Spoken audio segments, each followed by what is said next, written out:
Good morning, or good evening, depending on where you are. My name's Taken Grace. Today we're going to do a tutorial on day and night cycles, and as an added bonus, we're going to show you how to turn on and off all the lights in your scene based on if it's day or night.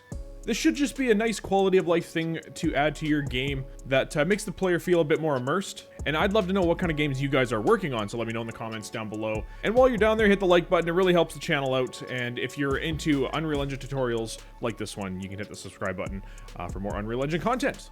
Let's get into the video. Alright, so here's my scene here. This is in the remnants of the ALS version 4 here that I used for my inventory tutorial. So nothing too crazy here. I just built a little blockout house with the blockout tools. If you guys want those, I can put a link in the description below. I can't remember how much it is. I think it's like 20 bucks or something, but it's definitely worth the money, honestly. Like, you get the railings and basically whatever you need to just build up the level.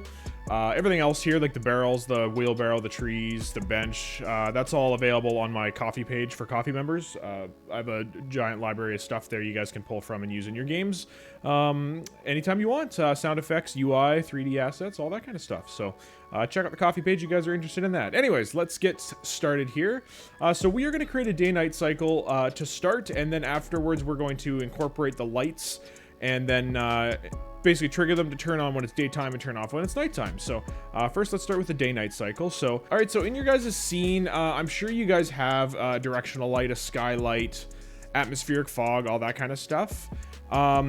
If you have a sky sphere, which is the stars and all the sky here, so if I actually click on the sky sphere and push F, it's going to zoom way out. It's just literally a giant sphere with a negative normal so that you can see inside of it. And yeah, basically that's going to be your sky. So we're not going to be dealing with the sky sphere today. That'll be either another video if you guys are interested. Let me know in the comments below if you guys want me to do something like that. But yeah, we're going to take everything in regards to the sun and the way light interacts with the world here. So we're going to take the skylight, and we're going to take the directional light and the atmospheric fog, and we're going to delete those. And now our scene's all black. And that's fine. We're going to now open our content drawer, and we're going to go to pick a folder. I'll probably make a new one, to be honest, called World. Blueprints, new folder, World. Okay, we're going to make a new blueprint class. It's going to be a type actor, and we're going to call it Day-Night Cycle. Let's open that up. We're going to add a couple of things up here. First, we'll add directional light, which will be our sun. Sun in the palm of my hand. We are going to add volumetric, volumetric cloud, which will be our cloud system. So you can see it's already got some effects going on here.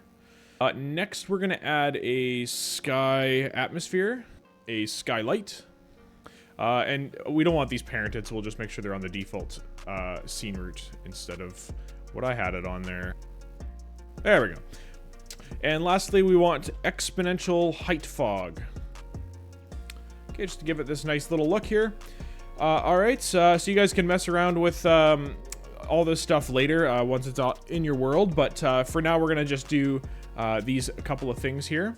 So we're going to create a couple variables. First one will be called time. It'll be a float value. And that's going to just basically keep track of what time it is. Shocker. We're going to make another one called time dilation. This is going to control the rate of time that passes between the days and nights. So this is where you can set how long you want your days and nights to be in your game. Okay, and then one more, and it's going to be a Boolean. It's just going to be called daytime. Okay, just like that. The time dilation, you can make a public variable so that when you put your day-night cycle into different levels, you can actually change the flow of time. So like, for example, when you're in a town in some games, time doesn't pass at all, so you can just make time dilation 0, so it'll divide it by 0, and then time won't pass at all. But anyways, let's get into the event graph here. We are going to be working off of event begin tick. We're going to get rid of event begin overlap. And the reason we're doing that is because we do want this to update basically continuously, and we want access to the delta seconds. All right, so the first thing we need to do is grab our time dilation, and we need to, we'll drag out a delta seconds, and we're going to divide and type in time dilation. All right, just fix that little spelling mistake there. So yeah, we're gonna divide the delta seconds by the time dilation, and I'm just gonna comment box this, and it's gonna say sets length of day. Okay, so that's all that is doing. Next, we're gonna drag out of here, and we're going to add, and it's going to be time, not daytime. Time. There we go. Okay, so what this is doing is time is basically gonna constantly be ticking up. We want to keep adding the time to the delta seconds and then setting time again here. Okay, so we'll plug this in, and then this, of course, will comment box this. We'll just say sets current time. So if you wanted to get super fancy, you could have a UI thing where you have a clock that tells you the in-game time. And then you can use this variable here to basically set that time. Yeah, maybe you create like an interface that updates a clock widget or something, and then you can literally add that in right here, and then it'll just send the time to an actual clock or something like that. So not doing that in this video, but that's how you would do it. We're going to come out of here. We're going to get a greater or equal to, and we're going to make it 24. So if our time hits 24 hours, that means that we're back to 0 in terms of clock time. Marty! I'm just kidding. So we're gonna get a branch here, and there we go. So once we hit 24 hours, we're gonna set our time back to 0. So we'll just say set time, and it should be 0 by default, and that'll be the end of that. All right, so what we can do here also is we can add a print string right here, I would say. Print string, and we'll just plug this time in here. And then when we hit compile and we go to our scene, we'll see that our time is not working because we don't have it in the world here. So let's put the day-night cycle in the world. All right, so there's our day-night cycle, which is right here. Okay, you can control all the stuff here. So we got the sun here. I'll move this up here because I'm sure my camera's blocking it. Yeah, so we got our sun here. Intensity, I'll make like 5, and then you can change the rotation. So you can choose, I can't remember which way is north. I think is it the Y-axis? Or we gotta make the sun 90 and then use the Y. Yeah, that's what we gotta do, sorry. All right, so we've got 90 on the Y, and then we will do use the Y for our sun. Okay, so our sun's all done there. Now we can hit play, and we should get some time in here, which is 0 because we didn't set our time dilation. So let's just set the time dilation right now to 1. So that just means there's no time dilation. It's going to export the delta seconds as the time. But basically, the more you increase this, so like we'll just do it in a second here. But anyway, so here's time. So that's 2 o'clock, 3 o'clock, 4 o'clock, etc. And there's no day-night cycle yet. This is just showing you that we have the time actually working. Okay, so that would be noon. And it's just going to keep going, and it should go all the way to 24. And obviously, like, you can tell that this is happening in actual seconds. So 24 seconds equals a full day. So this should go back to 0 now. There it goes. Perfect. So that works perfectly. Okay, so next, let's actually make the sun do something. So first thing we need to do is we need to grab our time. And from time, we're going to divide by 24. Because we want to get this value between 0 and 1. And then basically to get the number that we need to multiply by 360 degrees so that we can convert it into a rotator. Right, so the sun will be rotating on the y-axis in 360 degrees, so we need to make sure that whatever time we have is between 1 and 0 so that we have an accurate rotation for that. So this I'll say sets sun's rotation. Okay, from there we're going to grab our sun, and we are going to set relative rotation, and we will plug that in from false here. Okay, the new rotation we're going to split, and we're going to plug this into the Y. And there we go. So we're going to hit compile, and now we should actually have some day-night cycle going. So we're at 1 in the morning. I don't think the sun comes up in the game until, like, I don't know. We'll see. 8, 9, 10, maybe. There it comes. That just took a minute. So yeah, wow, it came up actually quite late. So maybe we should set the rotation of the sun in the actual blueprint here. All right, so the sun's kind of annoying me, to be honest, because it starts at 0, which is right here, and then it works its way back. and it's not until 180 degrees that it actually the sun actually comes up. So we want our time to actually start, pardon me, we want our sun to actually start coming up around 8 o'clock. So we need to add, it looks like, so if we go back here, 40 degrees. Yeah, let's try adding 40 degrees here to the sun. So let's just add 40. And we'll just go boom, plug that in, and let's see what happens now in terms of time. So hopefully around 8 o'clock that sun comes up here. So let's see. That's what we needed. 9. All right, 9's not bad. If you wanted to tweak that a bit more, you could.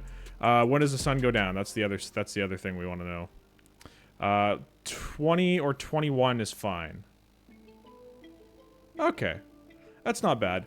You could, yeah, you know what? Let's just make it 45. We'll just make it just a bit better there. So anyway, so yeah, this will offset time of sunrise. Okay, so there, you got a day-night cycle so far. But one thing we would want to add here, well, first of all, you can actually fiddle with the atmosphere settings here. Or not the atmosphere, pardon me, the skylight. Just because it's so effing bright all the time. You can come down, you can turn the intensity down to basically, I think, like 1.1. It would be pretty good for nighttime. And then if we take the sun and we just kind of rotate it some more.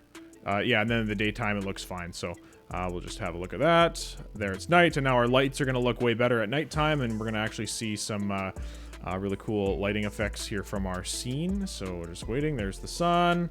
Very cool. I just always find at night it's just like way too bright. Like it's basically, you might as well, you know, have it be daytime the whole time. Anyways, let's see here. It's just because I think just because the sunlight's so harsh and it's straight up and down there. So add a bit of rotation this way. Yeah, there we go. Let's see what that looks like now. There, it looks better. Yeah, it was just the sun was just straight up and down, so it was making that house totally crazy. Anyways, all right, so that's the day-night cycle. But one thing we want to do is we do want to add a moon to our scene as well, so that we have a little bit of lighting at night. So what you can do here is we can just duplicate the sun. Let's call it moon. So really important here. So when you have two directional lights, you can have two directional lights in a scene, but you need to distinguish which one is kind of like the primary and which one's the secondary. So the sun, obviously, we want to be our primary. So we're going to come all the way down here to where it says atmosphere and cloud, and we're going to go to advanced. It says atmosphere sunlight index. So 0 is your main source of directional light. So in this case, obviously, that's our sun. And the secondary one is going to be our moon. So we're going to click on moon. We're going to find atmosphere cloud, and then we're going to make this 1. Okay? So if you don't do that, then your scene's going to be fighting to understand which directional light is the primary one. Okay, so what we're going to do is we're going to take moon and we're going to actually pretty much copy this. You know what we can do actually? Instead of that, why don't we just add a reroute node? And then we're going to get the moon and we're going to set relative rotation. We'll split this, and we need to add 180 and then plug it in. So we're going to basically, the sun and the moon are going to be 180 degrees opposite of each other, so that's how we're going to do that, and we'll plug that in right here. Okay. All right, let's compile. Let's do this here, and let's just see our moon in action. So our moon obviously is exactly the same as our sun, so we have the same brightness. So we're going to select our moon over here, and we'll just make it like 0.2, I guess, something like that. Hit play. Still pretty bright. We can even change the color of the moon as well to, like, you know, a little blue, maybe a little darker, or something like that. Just maybe make this 0.1. We'll just see how this all looks. Let's take our sun for now, and let's just change the direction so we can make it nighttime, and you guys can fiddle around with all these settings here as well. Okay, that's a little bit more moon-like. I think the problem is that the skylight is just so goddamn bright. Skylight and the sky atmosphere, I believe. So if we have a bit more absorption, I believe, yeah. Yeah, I think that's a good like nighttime kind of look. So yeah, just fiddle with the moon and the moon settings just to get a look that you're looking for, and then you can also come to the skylight, make sure that the intensity is a little bit lower. I believe the atmosphere Not too much we can do except the absorption, I believe. The absorption scale, like kind of the higher this is, the darker your scene is. So yeah, it's looking pretty dark here at night now, which is actually kind of nice. Because it'll make our scene look way better. And then the sun comes up and then it's nice and bright here. All right, so hopefully you guys get that look that you're looking for there. And let's continue on here. So we're going to now add our lights into our scene here. So I will show you guys how to do that. There's going to be a couple steps to this. First thing we'll do is we'll make an interface. So we'll go to an interface folder of whatever variety. And by the way, everything you guys are seeing here in this is a part of my inventory UI series, which was the first one I did on YouTube here. So if you guys can bear some earlier content stuff, you will get some good stuff by the end of it there. But anyways, we're going to make a new blueprint interface. And we'll call it BPI_power. We'll open that up, and we just need to make a couple functions, one called power on, and another one called power off. Okay, we'll compile. And what we're going to do here is we're going to close this, and we're going to make a new actor. We'll do it in the worlds. Oh yeah, I did. Here we go. World set deck, how about that? So we'll make a new blueprint class actor, and we're gonna call it LightClass. Okay, let's open that up. We're gonna add a static mesh. And we'll just leave it as static mesh, and then we'll add point lights. You can also add every other kind of light in here that you want, like a rectangular light, rectangle light. You can add basically all the lights that you want, and then in each of the child blueprints that we're going to make, you could just set the intensity to 0 for the ones you don't want. Because, yeah, just to kind of be able to customize, because when we make a child blueprint, you can't delete the lights you don't need, right? So, anyways, in this interface, we're going to hit class settings. Pardon me. We're going to add the interface to this light class, so go to class settings, and then we're going to go to implement interface, and we're going to find BP power. Or BPI power, hit compile. There you'll see it's added these to our thing, and now we're going to go into our event graph. We're going to get rid of all these, and then we're going to implement both of these events. Okay, so power off and power on are going to be essentially the exact same. What we're going to do is we're going to get our point lights, and you can actually, here, I'll just add a rectangle light just to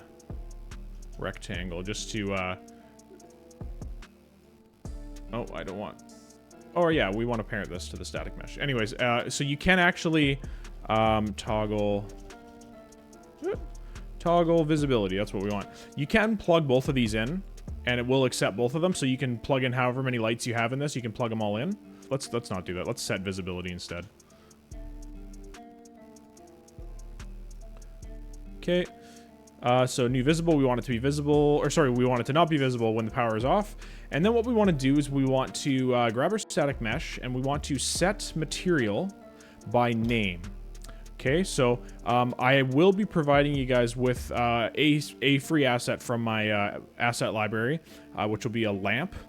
And you guys can put that anywhere you want in the world. And if you guys have your own lights and stuff, then this will work fine. So we just need to make sure that you have a material slot named light.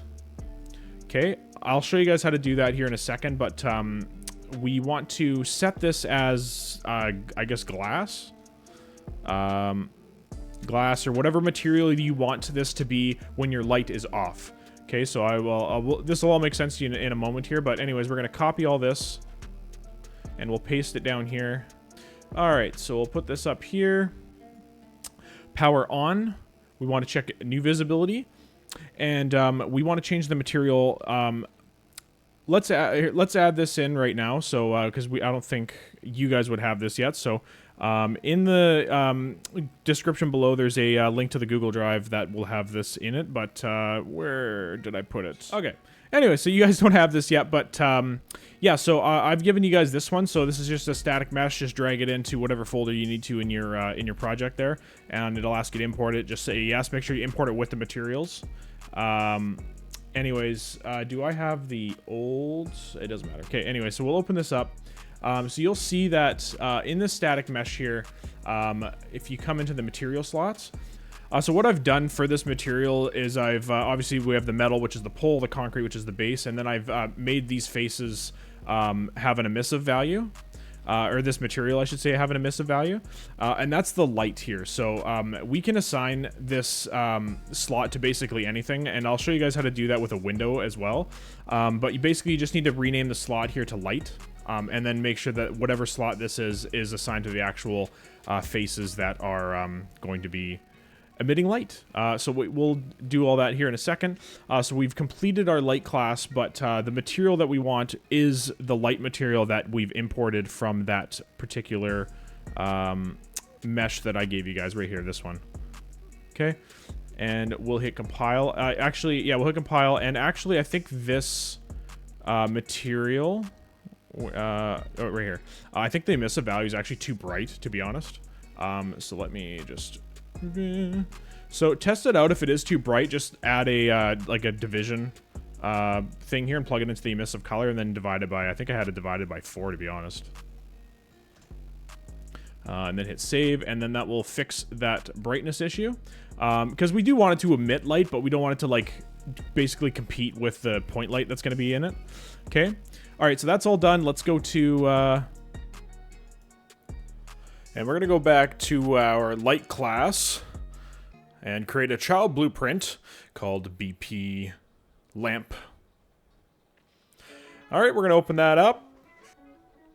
And we will set the intensity for this rectangle light to 0 so we don't see it. The point light will get down to like 200. And we'll change the light color to yellow. Okay, and the static mesh, we'll put the lamppost in that you guys got from the free asset. Okay, and the point light here, I think the attenuation radius is pretty large, so let's turn that down here. Let's just put it in the middle there. Put it like 200. And the source radius, we're going to make, we'll just scale it up until it's basically just a little bit bigger than the mesh. We'll hit compile. And let's see what it looks like. So we'll put some lamps in here. And I'll move those barrels. And there we go. All right, so let's make another one. Let's make a child blueprint class, and it's going to be called lit window. Oh, you can't have spaces. Okay. There it is. We're going to open that up. So we're going to make a window that lights up as well. Kind of like an old school low poly look. So we're going to go to static mesh. We're going to select plane. And we'll find that one there. Let's open up the file here. So we're going to duplicate this. And the reason for that is because we'll call it lit window mesh. Yeah, the reason for this is all of this is engine content, you can see, so we don't want to mess with that. So open up that static mesh, and then in here we see these material slots here. So this one says light, and that's not the actual material that's assigned to the planes, so we want to delete these, and we will rename this slot light. So that is what you want to do with your meshes based on whatever slot has the light on it that's assigned to your materials, just so that this will work properly. So we'll just set this material as light so that we can put it in the world there. So what's it look like with glass here? Let's have a look. Material glass. Oh yeah. Oh, looks pretty good. That's good. So that's what it'll look like when the light is off. Okay, so we'll close all these up. We're going to set the rotation on the Y to 90, or not the Y, sorry, on X to 90. And the point light we will get rid of at 0, and the rectangular light as well, because we don't want any light on this window. We just want the emissiveness of the window's material. So I'm just skipping ahead here a bit, but we are just going to put these in all the windows that we want to put them in. There we go. Okay, so I'm just making some additional light things just to add a bit of flair to the level there. So these are available in my coffee page if you guys are interested in getting some more meshes with lights. And anyways, so I'll put these in the level. And now we're going to check it out and see how it looks. And, oh, the material for the window doesn't work yet. Let's figure that out. But we'll let the sun come up. And, yeah, so it looks good. The lights haven't gone out yet because we haven't done the scripting for that. But let's fix the windows first. So let's click on those. And we will go into BP window lit. And the issue is that we have the plane selected still and not the one we made. Because you can see it has 3 material slots. So we're going to select our window mesh, or lit window mesh, and now that should fix that issue. So we're just going to watch the sun come up because that's very nice to watch. Oh yeah, there we go. Okay, looks nice. Okay, so let's do the actual turning on and off of the lights when it's day or nighttime. So inside our day-night cycle, we're going to grab our daytime and set it.